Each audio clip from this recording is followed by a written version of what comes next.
own program It's going. me, it's not her. I did it. We got our own program going, excuse us. All right, tell me when you're rolling. Okay. Josh Lucas, welcome to Dallas. Thank you very much. Is it your first time? It is my first time. Well, we hope it won't be your last. Yeah, no, I would love to come back. I'd actually love to go to the museum and particularly to see, I think it's what, 6 floors, the Yes. JFK Museum, right? The 6th floor, Yeah, yes. yeah. Yes, well, plan to spend a day. Yeah, exactly, exactly. And that's the only, I'm here for a day. I'm doing this for the whole day, so. Well, you come back and I will personally escort you there. Oh, well, thank you. I'll take you up on that. Let's talk about you, first of all. Okay. When I was at the screening of Sweet Home Alabama, I cannot tell you how many people came up to me afterwards, just seeking me out almost, saying, who is that guy? Where have we seen him? Now, do you find this to be a typical reaction that people look at you and think, yes, I know you, but where do I know you? Yeah, right now, I mean, I think particularly because what happens is once a movie sort of begins its life, even though it hasn't necessarily birthed yet, in a sense, you know, it's not actually on screen, even though it's, you know, in movie theaters and trailers, and it's also on TV and everything. So there's an image out there consistently. And I think part of the thing for me is I've always been kind of madly in love with acting and the ability to transform from movie to movie to movie, and so that it's almost like a goal at times to be able to go out to dinner with someone after they've seen one of my movies and have them not know that I was in it, which is a very strange thing because a lot of actors want the opposite. A lot of actors only want the recognition. And for me, that's not necessarily been the case because I feel like the fun of it is the transformation. But yeah, right now it's a lot of people going, I know you really, like we are cousins or something. And I went to high school with you. Yeah, and you're like, no, sorry. Well, of course, do they ever mention A Beautiful Mind? I mean, yeah, they're definitely, but again, see, that's a movie that, you know, I felt like I wanted to, you know, look like a mathematician and not necessarily look like myself. And also I gained, in the beginning, lost a tremendous amount of weight because I felt like a man, as they evolve in their life, as they age, they usually gain weight. So in the beginning, I think I weighed about 170 pounds, which is about as light as I can be. And then in the end, I was about 215. And what happens, the transformation physically of a face then is palpable on camera. And so I think I don't necessarily look like myself. And plus you're using silicone makeup and there's a bunch of different things that are happening. So you're actually trying to get lost in the truth of the character as opposed to, you know, looking like some good movie star, I guess, or something. I don't know, but and you're playing. Mathematicians have in particular Princeton during that period of time. You're trying to look like the period, and so that was the most important thing for me in that sense. So I don't necessarily feel like it's not necessarily a movie that I'm totally identifiable within because there's so many different transitions within the character of that movie. But I tell you, it was an absolutely incredible movie to make, to be involved in that kind of triangle of creative energy between Russell and Ron Howard and the writer Akiva Goldsman. It was quite powerful. That's a movie I think that people will be talking about 10 years, 20 years from now. It's Sure. just that kind of impression that it makes. Sure. You did American Psycho with Reese Witherspoon, who is your star, your co-star in Sweet Home Alabama. Sure. Did the fact that you had worked with her before, have anything to do with your getting in this film? No, nothing. As a matter of fact, I mean, I have been a fan of hers for years, and when I saw Man on the Moon, which I think is a really, really beautiful movie, particularly with a southern flavor to it, and I think I was like 17, and Reese was probably like 13 or 14 when she did that movie. I was like, I'm gonna marry her. You know, I just felt so in love with her. There's something about her that's so, I don't know, both southern and smart and all the different things. So, you know, I'd always admired her career. But during American Psycho, we never actually worked together. There was only one very brief moment where we were in the same room together, and I remember she's quite a force of nature, and you're just kind of like, wow, look, it's Reese. You know, she popped in and popped out, so we actually never even met during that period of time. So the first time we met was for the initial audition process of me, you know, kind of asking to be a part of this film, and, you know, went from there. And did you tell her that you had this long time crush? I did. Yes, I did. You have no idea, honey. I'm going to marry you. I don't care that you're married. So it was really, it just segued right into the script, didn't it? mean, it did. It did. She's got this. You know, the thing about Reese is that she's just got such presence. She's such a powerful creature in so many ways, and she, you know, is a very, very solid personality for a woman that young to be in that level of responsibility and having a family and a child and a young child, and to be in a position of being, you know, quite. Being able to do whatever she wants in this business, and yet at the same time have the intelligence that she has. She's a rather wickedly intelligent person, and so, you know, on a daily basis, it was just kind of about getting to know her and building, or attempt to building, you know, an idea of what our past would have been within the context of the movie. But at the same time, you know, Reese is truly a professional. She comes to work, she knows her job, and she goes home to her family. So we weren't by any means. You know, we weren't hanging out necessarily, but it was professionally, you know, quite amazing for me because her comedic instincts are so incredibly good and mine aren't. And so it was a lot about just seeing what she did and playing off of what she did and reacting to whatever she did, because she's so sharp within it, and her ability to break it down comedically is amazing. Where is your home originally? I'm from Arkansas. I'm from Fayetteville, Arkansas, but mainly grew up in the two little islands off the coast of Charleston, South Carolina, Sullivan's Island and the Isle of Palms. And we lived all over the South, but I went to high school, a small town south of Seattle, and then from there, you know, worked for years to get rid of my accent with a coach, a dialect coach. And here you are. And here I am, making it come back. So you had the sensibility of a Southern man. You didn't have to go seeking that. Yeah, no, I mean, I think, and that was incredibly important for me. I mean, I read this movie right after I finished Beautiful Mind. It was almost, I think, the second or third day after I finished. It was the first script I'd read, and I feel like one of the things I hadn't done yet in my career was play someone who was very close to myself. I'd always played people who were incredibly far away. Like, I'm a terrifically awful mathematician, and, you know, I think fairly decent guy, and I play a lot of bad guys, which are a lot of fun, and it was the first time I read a script where I was like, this is really like your life in a sense. You know, I come from not a wealthy family by any means, and we, you know, lived in small southern towns, and I remember like literally running around the beaches chasing girls, and so I felt like from that opening scene of reading the movie, I just felt like this, I mean, I felt a sense of destiny, honestly. I felt like this is the time to actually sort of begin to display more of who you are, in a sense, on film, as opposed to what I've done, which is kind of run away from it. And actually that was a lot more difficult for me to do. It's much easier for me to use like my technical training and all the different things that I've worked for years to build a character that's quite separate from who I am, as opposed to, in this case, stripping away and displaying much more kind of, I think, my heart and soul and truth of what I believe about not only myself, but who this character was. At what age, Josh, did you decide to be an actor? I mean, we were really young. We were, I don't come from an acting or a performing family at all, but we were so nomadic when I was a child that we moved so much that I think I got used to instability in a sense. I got used to movement, and I think one of the things about the life of an actor is it's constantly about recreating yourself and moving. You have to go for a period of time and, you know, live with a new family in a sense, and live in a new location. And so I got so used to doing that I guess when we finally settled down in this small town called Gig Harbor, Washington, at that point I was like, I need to keep changing. And oddly, I went to a high school that had an extraordinary drama debate program.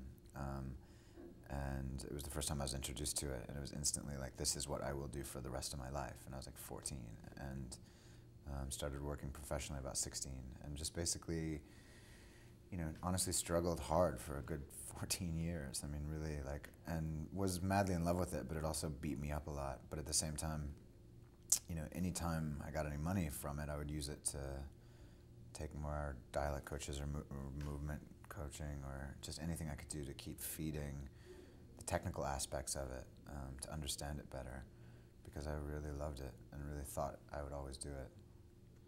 So you're going to be one of these 10 or 15-year overnight wonders. Exactly. Exactly. If they only knew. Yeah. Yeah. Which actually was important to me. I mean, to some extent or another, as much as that wasn't a choice, it was a choice. like I really believe that the actors I respected the most, but the people I respect most in life are the ones who, it's not even necessarily a question of paying your dues, it's about truly knowing who you are within what you do. And they don't necessarily go hand in hand if you're incredibly successful early. It can be, and particularly in this business, it can be so egomaniacal that it puts you in a position that you believe you're someone that you're probably really not. And I think if you've got, you know, a good 10, 15 years of being beaten up by it, you really have to learn who you are and learn who your friends are and learn who your family is. And so your life doesn't necessarily become about, oh, I want a new life now. It's actually about, if anything, I want the same life. I just have to deal with certain differences. But is there any big star actor that you sort of feel you could use as a role model of someone who has his life in balance? Paul Newman, flat out. The man is amazing. I mean, anyone... Can I ask you that again? Yeah, sure. Okay. Because sure, I'll repeat it. Okay. Yeah, if there was someone in my life who I look up to tremendously, I mean, there are a number of actors who I think do it wonderfully in terms of like using their creative power to be involved socially and politically and, you know, philanthropically. But particularly Paul Newman, I think, has done it extraordinarily well. He's a man who's kept his dignity and also given back a tremendous amount to, you know, his beliefs, but also just more what he's done charity-wise is extraordinary. But like Tim Robbins and Susan Sarandon, I mean, there's a number of people who, you know, politically, you know, use their beliefs in a way that they don't by any means, I never want to be someone who pounds anything down someone's throat, but at the same time I do think that I have somewhat of a responsibility to myself as a citizen, not as an actor, but as a citizen to give back as much as possible. Tell me about this movie, excuse me, tell me about the movie you're making with Ang Lee, The Hulk. That, to me, so far, is the greatest experience I've had yet as an actor, and that comes down completely to working with Ang Lee. I mean, to have a movie that has, you know, it's a huge conglomerate corporate movie in a sense. It's a big comic book movie, but the fact that they hired an entirely artistic director and gave him control to make the movie that he wanted to make puts that kind of movie in a very, very different position. It's totally unique that way, because usually a studio will hire a director who they have a lot of control of so that they make a very specific movie. And in this case, he's doing quite the opposite. And Ang Lee, I don't know if you've met him, but he's truly, he's truly one of the most extraordinarily beautiful people. His essence is so not only Zen-like, but he's so generous and he's so giving. And I learned just a tremendous amount from him about not only acting and movie making, but also just about humanity. I mean, he treats every single person on a movie set with such grace. What is the film about? I mean, really what it comes down to in Ang's take on it, I mean, it's still a comic book movie, it's still a big summer action movie in a sense, but really it is a meditation on rage and repression. You know, Ang's idea was that there is a Hulk inside of everyone, and either you repress it tremendously and it grows and grows and grows, or you're somebody, in the case of my character, I play the bad guy, who releases it instantly. So he's kind of so free with it. Unlike Bruce Banner's character, who's someone who becomes the Hulk, who is so crushed and so terrified by his own emotional life that he's constantly repressing, and then when that repression finally becomes irrepressible, he bam becomes the Hulk. But I think Ang's idea is really more about why that happens to people and how that happens to people. It's much more psychological than I think the usual comic book film, in a sense. I mean, he is trying to make, to some extent or another, the ice storm of comic books. I'm going to remember that line. I'll give you full credit for it, of course. Thank you.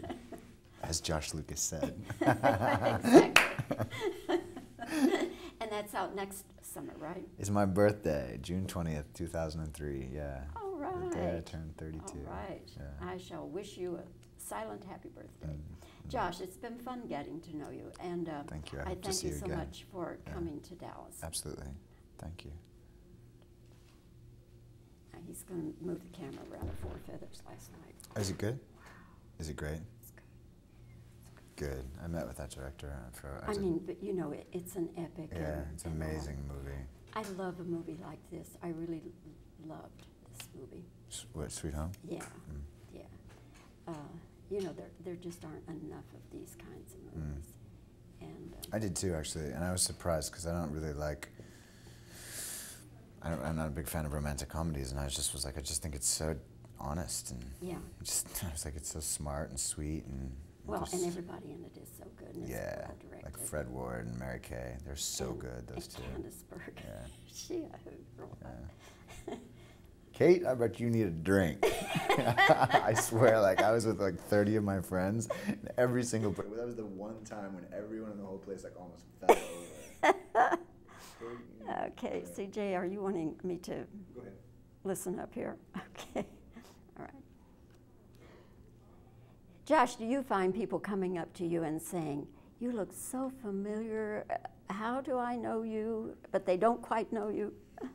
Yeah, it's definitely a new time for me that way, where you're put into a position where because people have seen you, but not necessarily in something that you're completely recognized. Okay, that's fine. All right. Where are you from? I was born in Fayetteville, Arkansas, but mainly we moved all over the South and primarily lived in a small town just off the coast of Charleston. That's good. Okay. So you have the sensibility then of a Southern man. Yeah, absolutely. I think it's the thing I relate to most within myself and most of my friends and most of the women that I've been attracted to in my life are Southern, definitely. I didn't ask you that. You're not married? No. Oh, okay. Okay. At what age did you think, I'm going to be an actor the rest of my life? We moved all over the South, and it was such a nomadic life that by the time I moved and kind of settled down in high school around 14, I went to a drama program. Okay, that's fine. The fact that you had worked in a previous movie with, the fact that you had worked in a movie with Reese Witherspoon, did that have anything to do with your getting this role? It didn't at all. I mean, I've only met her. I don't even think she would have remembered, but that we met. Okay, fine. And did you tell her you had a long-time crush on her? I did. I immediately did. I walked right in and was like, listen, I'm going to marry you. I don't care what Brian has to say about it. Okay. What kind of an experience was working in A Beautiful Mind? It was somewhat life-transforming in a sense because you're involved in this incredible triangle of mad creative energy between Russell and Ron and Akiva Goldsman, the writer, that was just powerfully, it was like being inside of a ball, mad. Okay. You have a different look in A Beautiful Mind. Yeah, I mean, it's a movie that I wanted to look. And I think for me, it's important as an actor to always look like the character as opposed to like yourself. And so I knew I spent a lot of time with mathematicians up at Columbia. Okay, fine. If you have a role model of an actor who has his personal life and his professional life in check, Sure. who would it be? Well, I think it would definitely be Paul Newman, someone who's managed to use his philanthropic and, well, his creative power in order to be able to give as much as he's given back. Okay. All right. Okay. What kind of a role do you have in, wait a minute, is it, yeah, it's there. What kind of a role do you have in The Hulk, the new what kind of a role do you have in Ang Lee's The Hulk? I had an amazing role. I play the bad guy. I mean, he's just an absolute kind of maniacal character who, his Hulk is very free, as Ang would say. Okay, that'll do it. Great. All right.